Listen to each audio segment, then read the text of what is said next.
আজ আমি যে গল্পটা পড়ে শোনাবো সেই গল্পটির নাম কুমার, লেখক সুবর্ণ বসু।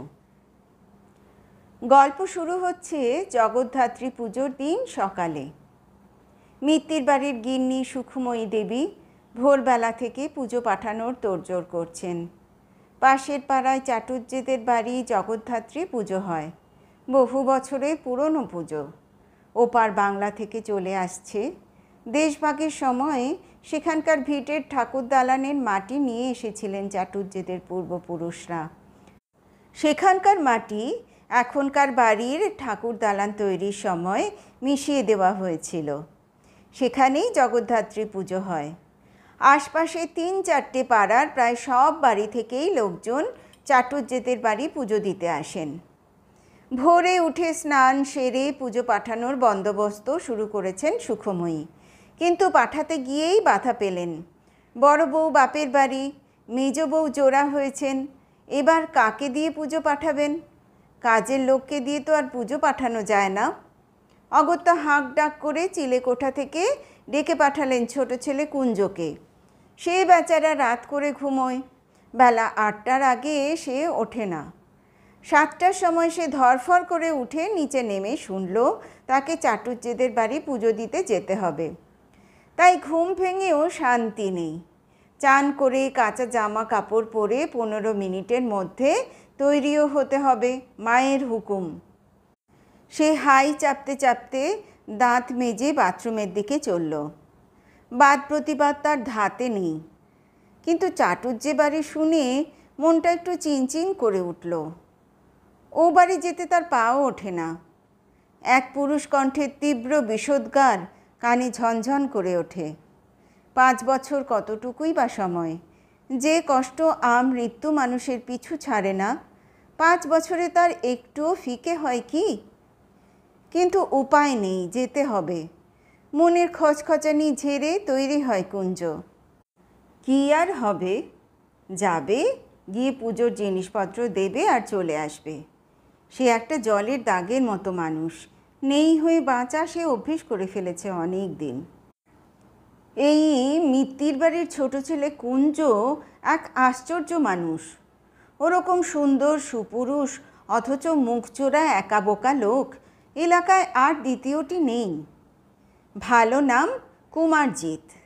সে নামটা চেহারার সঙ্গে মিললেও স্বভাব প্রকৃতি অনুযায়ী ছোট্ট ডাকনাম কুঞ্জটাই মানানসই। মিত্তির বাড়ির কর্তার বয়স ৭০-এর উপর। তার ৩ ছেলে ১ মেয়ে। মেয়ের বিয়ে হয়ে গিয়েছে, বড় আর মেজ ছেলের বিয়ে হয়ে ছেলে মেয়েও হয়ে গেছে। কিন্তু কুঞ্জ বিয়ে থা করেনি, আর বিয়ে করবে বলে মনেও হয় না। তার এবছর ৩৫ পূর্ণ হলো। সে শিল্পী, ছবি আঁকে, মূর্তি গড়ে। চিলেকোঠার ঘরটাই তার স্টুডিও। সেখানেই একপাশে পাতা তক্তপোষে সে ঘুমোয়। খাওয়া দাওয়া ছাড়া বাড়ির সঙ্গে তার বিশেষ সংস্রব নেই। বড় দাদার ১ ছেলে ১ মেয়ে, মেজ দাদার ১ ছেলে। ভাইপো ভাইঝিরা কুঞ্জর বেশ ন্যাওটা। বাচ্চারা কুঞ্জকে এবং কুঞ্জও বাচ্চাদের খুব পছন্দ করে, কিন্তু সমবয়সী সমাগমে কুঞ্জ আড়াল খুঁজতে ব্যস্ত হয়ে পড়ে। প্রশ্ন উঠবে, সুন্দর সুপুরুষ যখন, বিয়ে করেনি কেন? উত্তরে বলতে হবে, গল্পের চরিত্র সম্বন্ধে এরকম প্রশ্ন আলটপকা করে ফেলা যায়, তাতে ট্যাক্স লাগে না। কিন্তু বিবাহযোগ্যা মেয়ের বাপ মায়েরা জানেন পাত্রের চেহারা ছবি হাওয়ার নাড়ু ছাড়া কিছু নয়। মেয়েদের যাই হোক না কেন, ছেলেদের ক্ষেত্রে বিয়ের বাজারে রূপের চেয়ে রূপোর দাম মানে রোজগারের মূল্য অনেকটাই বেশি। সেখানেই শ্রীমান কুমারজিৎ পাস মার্ক তুলতে পারেনি, না হলে মেঘা চাটুজ্যে তো ছিলই। মুখ ফসকে নামটা যখন বেরিয়েই গেল, তখন তার সম্বন্ধে ২ লাইন বলেও নিতে হয়। লম্বা ফর্সা দোহারা চেহারা, কাটা কাটা মুখ চোখ দেখে কুঞ্জর প্রেমে পড়া মেয়ের অভাব ছিল না এলাকায়। তা মেয়েরা ওরকম প্রেমে পড়েই থাকে, আয় উন্নতি টাকা পয়সা না দেখেই পড়ে। তারপর বয়োধর্ম অনুযায়ী প্রেম চালিয়ে যায়, যতদিন না বাড়ি থেকে শাঁসালো পাত্র ধরে আনা হচ্ছে। তারপর সময় মতো আগাছা টাগাছা ঝেড়ে ফেলে ভালো গাছে নৌকো বেঁধে ফেলে। মেয়েরা বোকা নয়, তারা জানে প্রেম করলেই যে বিয়ে করতে হবে তার কোনো মানে নেই। আইবুড়ো বেলার খেলার পুতুল নিয়ে শ্বশুরবাড়ি যাওয়া চলে না। তবে মেঘা সেরকম ছিল না। সেই কৈশোর থেকেই তার কুঞ্জদার দখল নিয়ে রেখেছিল। বেণুজল বড় একটা আসতে দেয়নি কুঞ্জর ধারে কাছে। তারা বিশেষ দেখা সাক্ষাৎ করতো না। তাদের সম্পর্কের কথা চারদিকে ঢিঢি ফেলে দেয়নি। কুঞ্জরও একটা নির্ভরতা তৈরি হয়ে গেছিল মেঘার ওপর। কানাঘুষো ছিল ওদের বিয়ে হবে। তবে বাধা ছিল। বাধা না বলে বাবা বললেও ভুল হয় না। মেঘার বাবা হরিণ চাটুর্যে, আসল নাম হরীন্দ্রনাথ, লোকমুখে হরিণ। তিনি ছবি আঁকিয়ে বেটা ছেলে পছন্দ করতেন না। তার কাছে কুঞ্জ বেকারি। সূক্ষ্ম আপত্তি আরও একটু ছিল, কুঞ্জরা ব্রাহ্মণ নয়। কি বললেন? জাতপাত কেউ মানে না? ব্রাহ্মণ, কায়স্থ, মাহিষী, তিলি, বারুজীবী বলে আজকাল কিছু হয় না। সে আপনি আলোকপ্রাপ্ত মানুষ, আপনার ব্যাপার আলাদা। কিন্তু রোববারের কাগজে পাত্র চাই, পাত্রী চাই এর বিজ্ঞাপনগুলো সে কথা বলছে না মশাই। যাক সে কথা। মেঘা কিন্তু অগ্রপশ্চাৎ বিবেচনা না করেই ভালোবেসেছিল কুঞ্জকে। সে জানত কুঞ্জর দুমুঠো জুটলে তারও এক মুঠো জুটবে। তার আর কুঞ্জর মাঝে কোনো বাধাই সে আসতে দেবে না। তার বয়স যখন 27 পেরোলো তখন সে নিজেই বাড়িতে তার ভালোবাসার কথা জানিয়েছিল। হরিণ চাটুর্যে খুবই নিমরাজি হয়ে বলেছিলেন, কে? মিত্তিরদের কুঞ্জ? ভালো নাম বোধহয় কুমারজিৎ না কি যেন। তা সে ছেলেকে একবার বাড়িতে ডাকো, কথা বলে দেখি। যেতে আসতে চোখে পড়ে বটে, কিন্তু তেমন চেনা জানা তো হয়নি। মেঘা কথাটা জানিয়েছিল কুঞ্জকে। লাজুক অমিশুক কুঞ্জ কিছুতেই রাজি হয়নি প্রথমটায়। তাকে রাজি করাতে খুবই বেগ পেতে হয়েছিল মেঘাকে। সেদিন হাজার বোঝানোর পরও যাওয়ার সময় কাঁচুমাচু কুঞ্জ মেঘাকে বলেছিল, যেতেই হবে তোমার বাবার সঙ্গে দেখা করতে। তার চেয়ে আমার মাকে বরং বলি তোমার মায়ের সঙ্গে দেখা করে একবার। তিতিবিরক্ত মেঘা বলেছিল, আজ যদি ঠিক 7টায় তুমি আমাদের বাড়ি না যাও কুঞ্জদা, এই তোমার সঙ্গে আমার শেষ দেখা। না, কথার খেলাপ করেনি কুঞ্জ। সেদিন ঠিক সময়েই চাটুর্যে বাড়ির গেট ঠেলে ঢুকেছিল সে। উঠোন পেরিয়ে সিঁড়ি দিয়ে উঠতে উঠতেই তার কানে ভেসে এসেছিল হরিণ চাটুর্যের ঝাঁঝালো গলা। আরও আশকারা দাও, আশকারা দিয়ে দিয়ে মাথায় তোলো মেয়েকে। দেখেছ তো কি করে বসে আছে? মৃদু কিন্তু স্পষ্ট শোনা যায় মেঘার মায়ের গলাও। আস্তে কথা বলো, ছেলেটার আসার সময় হয়ে গেছে। কি এমন খারাপ পছন্দ করেছে মেয়েটা? ভালো বাড়ির ছেলে, অমন রূপবান। সাপের মতো হিস হিস করে ওঠেন হরিণ চাটুর্যে। রূপ ধুয়ে জল খাবে কি? গণ্ড মূর্খ। মেয়ে ছেলের কথা শুনলে পিত্তি জ্বলে যায়। গাল ভরা নাম কুমারজিৎ। ও কি দামড়া ছেলে, 1 পয়সা রোজগার করে না? বাপের হোটেলে 4 বেলা খায় আর ছবি এঁকে গায়ে ফুঁ দিয়ে ঘুরে বেড়ায়। মাকাল ফল একটা। 2 দিনে তোমার মেয়ে বুঝে যাবে কত ধানে কত চাল। তখন এই হরিণ চাটুর্যের পায়ে এসেই পড়তে হবে, এই জেনে রাখবে। যুক্তি দিতে চেষ্টা করেছিলেন মেঘার মা। তোমার মেয়েরও তো বয়স কম হলো না। তাছাড়া মেয়ে বিয়ের পর বেশি দূরে চলে যাবে না, কাছাকাছি থাকবে, এই বা কম কি? বাজে কথা বলো না তো। বামুনের মেয়ে জাত খুইয়ে কায়েতের ছেলেকে বিয়ে করবে। 10 জন আত্মীয় কুটুমের কাছে আমার মাথায় হেঁট হবে না? জ্ঞাতিরা আড়ালে মুখ চাপা দিয়ে হাসবে। এসব বুঝি কিছু নয়। এটা কি কলকাতা শহর পেয়েছো? তুমি দেখছো মেয়ে কাছাকাছি থাকবে, ব্যাস, সব দুঃখ হরিপালে। এই যদি আমাদের বিক্রমপুরের খাস তালুকে ঘটতো না, ওই ভ্যাগাবন ছেলেটার লাশ ভাসত ধলেশ্বরী নদীতে। তোমার মুখে কি কিছুই আটকায় না? ছেলেটা যে কোনো সময় এসে পড়বে যদি শুনতে পায়। কাতর গলায় বোঝানোর চেষ্টা করেছিলেন মেঘার মা। কিন্তু ততক্ষণে যা শোনা হয়ে গেছিল। আর পা ওঠেনি কুঞ্জর। না, লাশ হয়ে ধলেশ্বরীতে ভেসে ওঠার ভয় নয়, মাকাল ফল কথাটা বড্ড মনে লেগেছিল তার। পায়ে পায়ে পিছিয়ে এসে বাড়ি চলে এসেছিল সে। সারা রাত ঘুমোতে পারেনি। কানে বাজছিল হরিণ চাটুর্যের কথাগুলো। বারবার বিছানা থেকে উঠে চোখে মুখে জল দিচ্ছিল। শেষ রাতে আর ঘুমানোর চেষ্টা করেনি। ছাদের আলসের ধারে দাঁড়িয়ে চোখ রেখেছিল তারাভরা আকাশের বুকে। মনে হয়েছিল একটা তারা সেজে আকাশে লুকিয়ে পড়লে কেমন হয়। মিত্তির বাড়ির বিশাল ছাদের পাঁচিল টেকেছিল তাদের উপর দাঁড়িয়ে শূন্যে শরীর ভাসিয়ে দিতে। শেষ অবধি পারেনি কুঞ্জ। চিরতরে পালিয়ে যেতে ধক লাগে, তা কুঞ্জর কোনো দিনই নেই। কথাগুলো শুনতে হয়েছিল মেঘার কাছেই। পরের দিন বাজার যাওয়ার পথে রাস্তা আটকে দাঁড়িয়েছিল মেঘা। চাপা গলায় বলেছিল, পুরনো স্কুল বাড়ির বাগানে এসে অপেক্ষা করছি। মেঘার চোখ দুটো লাল, চুলগুলো যেন হাওয়ায় ফনা ধরে আছে, মুখ চোখ শুকনো। দেখা করেছিল কুঞ্জ। মেঘা বলেছিল, কাল গেলে না যে? না, সন্ধে থেকে একটু মাথা ধরেছিল, শরীরটা ভালো লাগছিল না। মিথ্যুক, তুমি সিঁড়ি দিয়ে উঠেও পালিয়ে এসেছ। আমাদের বাড়ির মালতী দেখেছে। কুঞ্জ চুপ করে নিজের পায়ের নখের দিকে তাকিয়ে থাকে। বাবার কথাগুলোই তোমার কাছে বড় হলো, আমি কিছু না? কুঞ্জ নিরুত্তর। কাল যদি একবার বাবার সামনে দাঁড়াতে, আমি এক কাপড়ে তোমার সঙ্গে বেরিয়ে আসতেও রাজি ছিলাম, কিন্তু তুমি ভেতরেই ঢুকলে না। এবার কুঞ্জ মুখ তোলে, নিষ্প্রাণ গলায় বলে, তোমার বাবা খুব কষ্ট পেতেন। বাবাকে কষ্ট দিয়ে তুমি কি সুখী হতে পারতে? পরে মনে হতো আবেগের বশে ভুল করে ফেলেছ।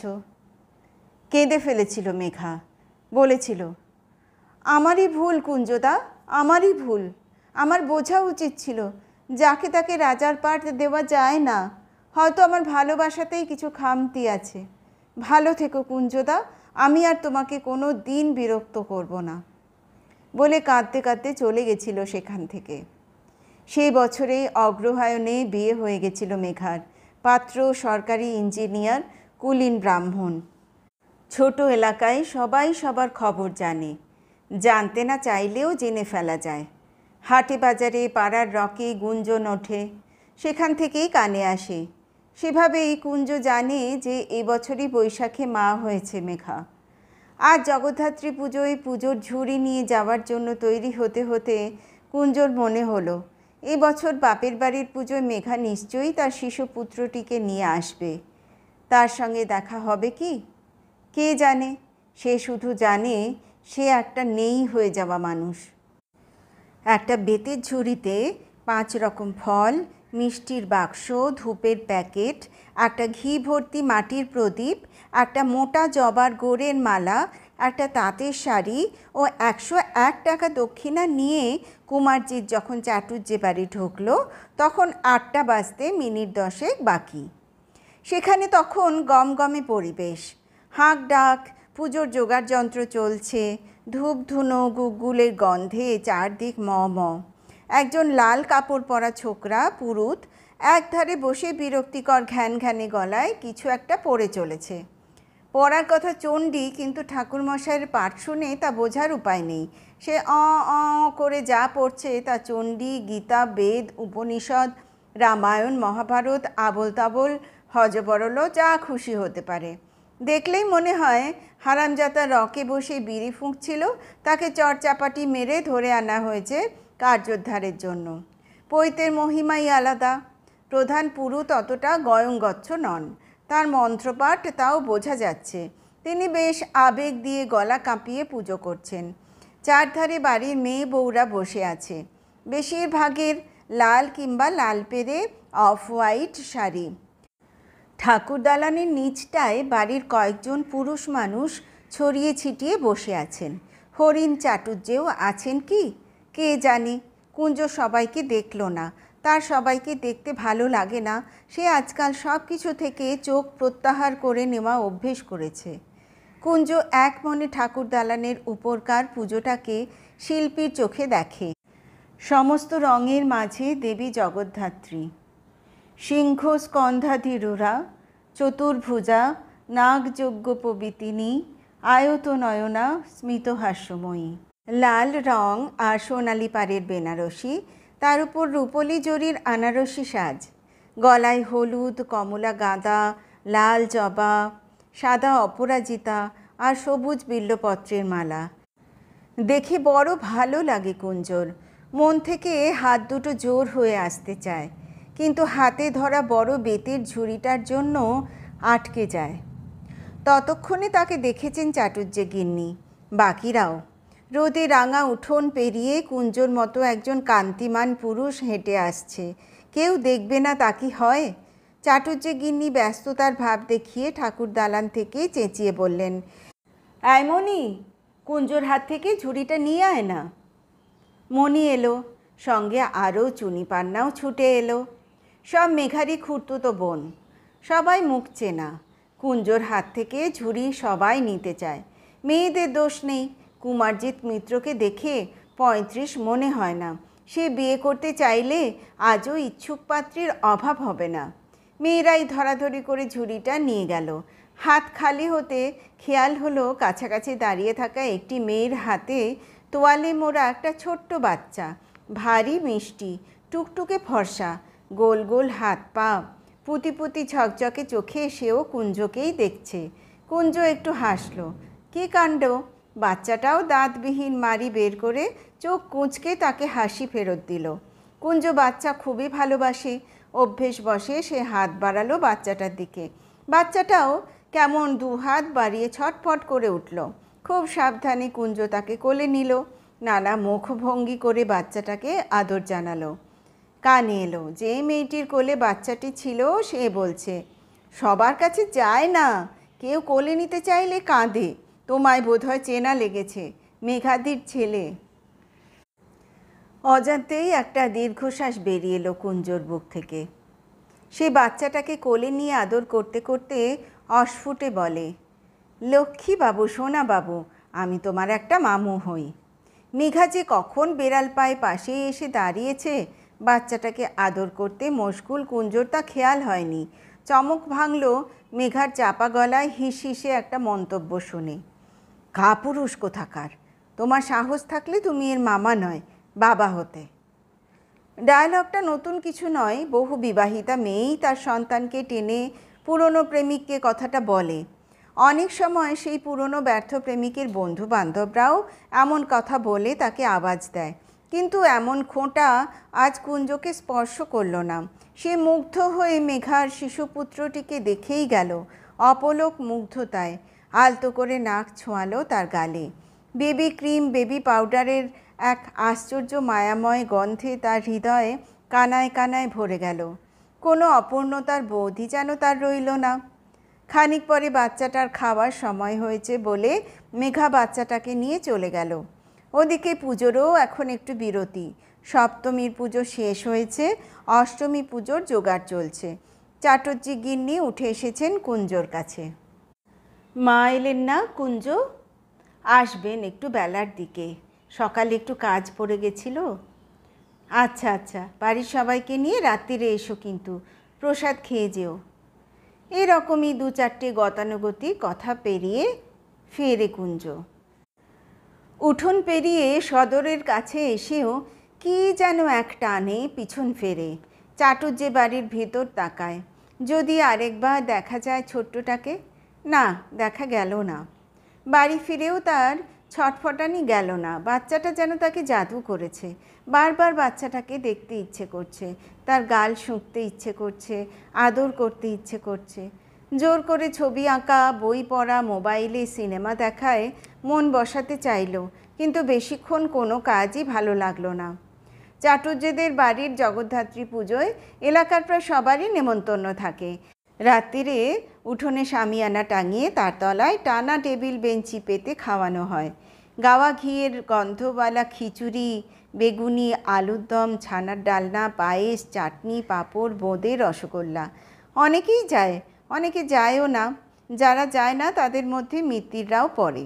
বাড়ি শুধু সবাই মিলে গিয়ে পাত পেরে খেতে চক্ষু লজ্জায় আটকায়। এ ব্যাপারে কুঞ্জর বাবা আর 2 দাদা একমত। কুঞ্জর মতামতের তেমন কোনো দাম নেই। অবশ্য কুঞ্জর যে খুব মতামত আছে তাও নয়, গেলেও হয়, না গেলেও হয়। তবে আজ কেন যেন চাটুজ্জে বাড়ি আর একবার যেতে খুব ইচ্ছে করছিল কুঞ্জর। তা সেই ইচ্ছেটুকুই সার। ইচ্ছের হাত ধরে কবেই বা কাজ করে উঠতে পেরেছে সে। সারা দিনটা বড্ড উচাটনের মধ্যে কাটল। এমনিতেই জগদ্ধাত্রী পুজোটা কেমন সান্ত্বনা পুরস্কারের মতো মনে হয় কুঞ্জর। সমস্ত আলো নিয়ে দুর্গা ঠাকুর চলে যাওয়ার পর তাও অমাবস্যার অন্ধকার কাটানোর জন্য কালী পুজোর রোশনাইটা থাকে। তারপরই যেন ঠিক সিপিয়া রঙের হেমন্ত পড়ে যায়। শীত শীত অন্ধকার, ঠান্ডা বিষণ্ণতা। সারা দুপুর ঝুম হয়ে বসে থেকে ঘুঘুর ডাক শুনতে ইচ্ছে করে। বেলা ছোট হয়ে আসে, 4টে বাজলেই আকাশ ঘোর ঘোর। এই সময় বেঁচে থাকা সামান্য একটু আলো আর বাজনা নিয়ে জগদ্ধাত্রী পুজোটা হয়। তাও এ তো আর চন্দননগর নয়, একদিনেই পুজো শেষ, পরের দিনই ভাসান। এবারে জগদ্ধাত্রী পুজো পড়েছিল শনিবার, নভেম্বরের 13। এবছরের মতো বড় পুজো শেষ। ছোট পুজো অবশ্য আছে। এক ভাইকে দিয়ে পুজোর মরশুম শুরু আর এক ভাইকে দিয়ে শেষ। আগে বিশ্বকর্মা পুজো দিয়ে পুজোর মরশুম শুরু হতো, এখন গণেশ পুজো দিয়ে হয়। সেই গণেশ ঠাকুরের দাদার পুজোটি এখনও বাকি। 17 তারিখ, সামনের বুধবারই কার্তিক সংক্রান্তি। নানা ভাবনা চিন্তার মধ্য দিয়ে দিন কাটল। রাত্রিরে খাবার টেবিলে ভালো করে খেতেও পারল না কুঞ্জ। বরাদ্দ রুটি 3টে খানিক নাড়াচাড়া করে উঠে পড়ল। বাড়ির সবসময়ের লোক যদুদাকে বলে রাখলো, রাত্রিরে মেন গেট বন্ধ করো না, আমি একটু হাঁটতে বেরোবো, শরীরটা ঠিক নেই, খিদে হচ্ছে না। আমার রুটিগুলো তখনই ভুলুয়াকে দিয়ে আসবো। যদুদা পুরনো লোক, উদ্বিগ্ন গলায় বলল, চাদর আর মাফলারটা নিয়ে বেরিও ছোটবাবু, রাত্রিরের দিকটায় খুব হিম পড়ছে আজকাল। যথাসময়ে বেরোলো কুঞ্জ। রাত 10টা বেজে গেছে। রাস্তাঘাট জনশূন্য, কেউ তাকে দেখতে পেল না। কুঞ্জ হাঁটতে লাগলো। হাওয়ায় শীতের ছোঁয়া, শীতও করছে, ভালোও লাগছে। খানিকটা হেঁটে যদি শরীরটা একটু হালকা লাগে। মাঝে দিন কয়েক কিছু ঘটল না। হেমন্তর মোর্চে রঙা দিন যেমন কেটে যায় তেমনই গেল। ঘটনা ঘটল তারপর। কার্তিক পুজোর ঠিক আগের দিন সকালে সদর দরজা খুলে বাড়ির রোয়াকে জল দিতে গিয়ে পাড়া মাথায় তুললেন মিত্তির গিন্নি। তার বাড়িতে কেউ কার্তিক ঠাকুর ফেলে গেছে, কিন্তু এ কেমন কার্তিক? বাড়ির কাজকর্ম বেশিরভাগ যদুদাই করে, ঠিকে ঝিও আছে, কিন্তু সকালে উঠে গাছ কোমর করে শাড়ি পরে উঠোন আর সদর নিজে হাতে না ধুলে মিত্তির গিন্নির হয় না। এ তার বহু বছরের অভ্যেস। এই দিন তার চিৎকারে পাড়া শুদ্ধ লোক জড়ো হলো এবং ফেলে যাওয়া সেই কার্তিককে দেখে অবাক হয়ে গেল সবাই। না, সরু গোঁফ আর বাবরি চুলওয়ালা, হাতে তীর ধনুক আর ময়ূরের পিঠে বসা বীরপুঙ্গব দেব সেনাপতি তো এ নয়। এ তো একটা ছোট্ট গাবদুগুবদু বাচ্চা ছেলে। টলটলে চোখ, হাসি মুখে সদ্য ওঠা 2টি দাঁত দেখা যাচ্ছে। খালি গা, কোমরে ভারী সোনালি ঘুনসি বাঁধা, পরনে ছোট্ট কপনি। এক হাতে ছোট ছোট খেলনা তীর ধনুক, অন্য হাতে একটা ময়ূরের গায়ে হাত বুলিয়ে আদর করছে। মাথায় ছোট্ট পাগড়ি, দেখলেই কোলে তুলে নিতে ইচ্ছে করে। এমন আশ্চর্য কার্তিক কেউ কখনো দেখেনি তো। অনেকে শুনেছে চুঁচড়ো বাঁশ বেড়ে কালনায় নাকি খোকা কার্তিক পুজো হয়। সে কি এই রকম? কে জানে। কেউ ঠিক মনে করে বলতে পারল না। মায়ের চিৎকার শুনে বেরিয়ে এলো কুঞ্জ। অবাক হয়ে দেখল অতিথিকে। তারপর মাকে বলল, এবার কি হবে মা? মিত্তির গিন্নি খড়খড়ে গলায় বললেন, কি আর হবে, পুজো করতে হবে 3 বছর। তোর চান হয়েছে? তাহলে ঠাকুরকে ঘরে তুলে আমায় উদ্ধার কর, আমার ঝাঁটা বালতির হাত। সেদিন একটু আগে ঘুম ভাঙায় কুঞ্জর চান হয়ে গিয়েছিল। সে কার্তিক ঠাকুরকে কোলে করে তুলে নিয়ে বাড়ির ভিতরে চলে গেল। মিত্তির গিন্নি গজগজ করতে লাগলেন, যে বাড়িতে গত 10 বছর নতুন কারো বিয়ে হয়নি, সে বাড়িতে কার্তিক ফেলিস কোন আক্কেলে? বড় ছেলে ছেলে মেয়ে আছে, মেজো ছেলেরও ছেলে হয়েছে, 3 বছর হলো। ছোটটা নিজেই আইবুড়ো কার্তিক। কার ছেলে হবে যে কার্তিক ফেললি? অলপে মুখ পড়ার দল। ঠাকুর ঘরে ঠাকুরকে বসিয়ে চুপচাপ চিলেকোঠার ঘরে ঢুকে পড়ে কুঞ্জ। সে জানে দাদারা অফিস বেরিয়ে গেলেই ফের তার ডাক পড়বে। পুজোর দোকান বাজার, ফুল মালা, দশকর্মার জিনিস, পুরোহিত জোগাড় এসব কে আর করবে? কুঞ্জ আছে না, ছাই ফেলতে ভাঙা কুলো। চান টান করে মিত্তির গিন্নি ডেকে পাঠালেন ছোট ছেলেকে। ঠাকুরের ক্যাশ বাক্স থেকে বেরোলো দুটো 500 টাকার নোট। পাঁজি দেখে কার্তিক পুজোর ফর্দ লিখে দিলেন ছোট ছেলেকে। সমস্ত দোকান বাজার সেরে মধুসূদন পুরুতকে খবর দিয়ে সে বাড়ি ফিরে এসে দেখে ঠাকুরের তোলা উনুন ধরানো হয়েছে। তার আনা ফল কুটবেন মিত্তির গিন্নি, সঙ্গে লুচি সুজি দিয়ে ভোগের ব্যবস্থাও হচ্ছে।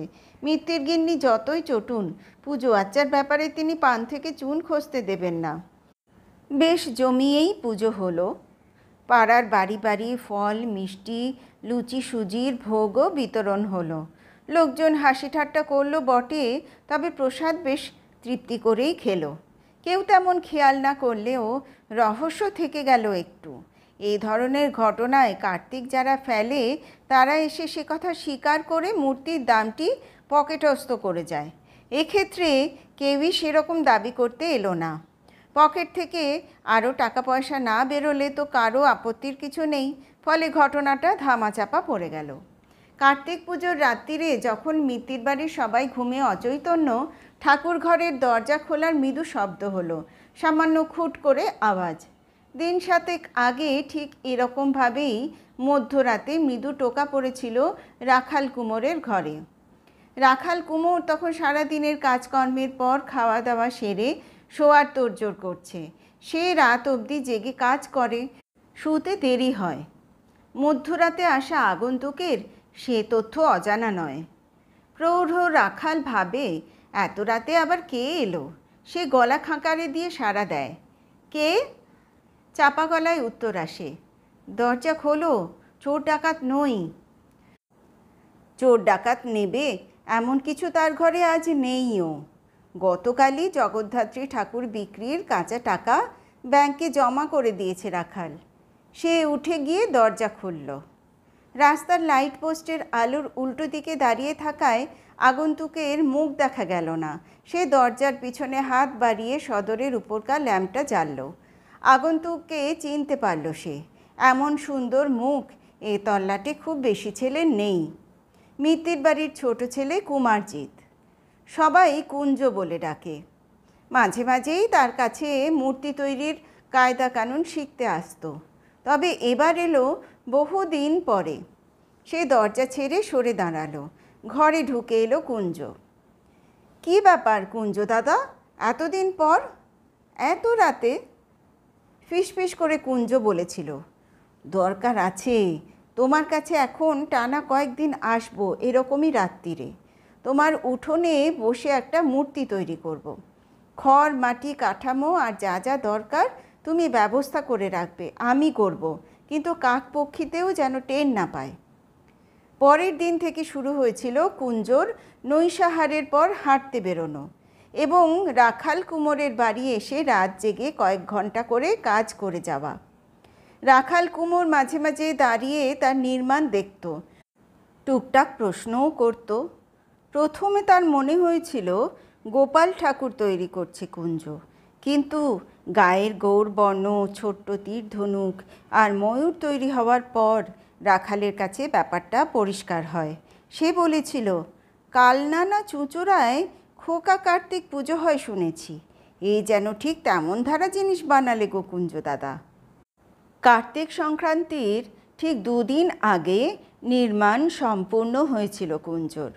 2 চোখ ভরে দেখে মোহিত হয়ে গিয়েছিল রাখাল কুমোরও।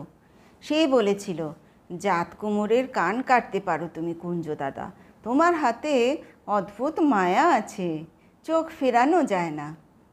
কুঞ্জ ম্লান হেসেছিল। তারপর একটা 500 টাকার নোট রাখাল কুমোরের হাতে ধরিয়ে দিয়ে বলেছিল, তুমি না থাকলে হতো না রাখালদা। এবার আর একটা কাজ করতে হবে তোমাকে। কাল ভোর রাতে এই ঠাকুরকে বসিয়ে দিয়ে আসবে আমাদের বাড়ির দরজায়। দেখো আলো ফোটার আগেই করো, কেউ যেন ঘুণাক্ষরেও কিছু টের না পায়। হতভম্ব হয়ে গিয়েছিল রাখাল কুমোর। সে কি গো কুঞ্জ দাদা, নিজের বাড়িতে নিজেই কার্তিক ফেলবে তুমি? এমন ধারা কেউ করে নাকি? কি আশ্চর্য কাণ্ড তোমার! উত্তেজনায় রাখাল কুমোরের গলা সামান্য উঁচু হয়েছিল। চোখ বড় বড় করে ঠোঁটের ওপর আঙুল রেখে তাকে চুপ করতে বলল কুঞ্জ।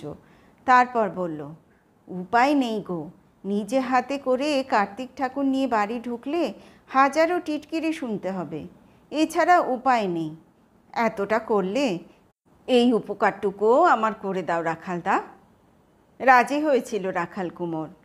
আজ কার্তিক সংক্রান্তির গভীর রাতে চুপি চুপি ঠাকুর ঘরে ছোট্ট কুমারের সঙ্গে দেখা করতে এসেছে কুমারজিৎ। জানলা দিয়ে আসছে উজ্জ্বল চাঁদের আলো। কুঞ্জ পা টিপে টিপে ঠাকুরের আসনের কাছে আসে। কার্তিক ঠাকুরকে তার আসন থেকে তুলে কোলে নেয়, তার গালে নাক ঠাকায়, বুক ভরে শ্বাস নেয়। প্রাচীন ঠাকুর ঘরে জমে থাকা ধূপ ধুনো বেলপাতার গন্ধ ছাপিয়ে বেবি ক্রিম বেবি পাউডারের অলৌকিক গন্ধে হৃদয় পূর্ণ হয়ে যায় কুঞ্জর। সে ফিসফিস করে বলে, তুমি আমায় কি বলে ডাকবে তাতে কি এসে যায়? এই যে তোমায় কোলে নিয়ে আদর করতে পারলুম, এই তো আমার অনেক গো। তার গলা ধরে আসে, গলায় জমে থাকা কষ্ট কষ্ট এক আনন্দ চোখ ছাপিয়ে তার গাল ভিজিয়ে দেয়। সে আদরে আদরে ভরিয়ে দেয় সে দেব শিশুকে। গালে গাল ঠেকিয়ে কত কথা বলে, কত কথার মানে হয়, কত কথার হয় না, তবু সে বলে যায়। ছোট্ট ঠাকুর হাসি মুখে মন দিয়ে সব কথা শোনে তার। আকাশে আজ ত্রয়োদশীর চাঁদ, পূর্ণ হতে সামান্য কিছু বাকি। এই ভালো, পূর্ণ হলেই ক্ষইতে শুরু করবে। অল্প ভাঙা চাঁদের আলোয় দেখা যায় কুমারের আদর জলবিন্দু হয়ে কার্তিকের গালে লেগে আছে।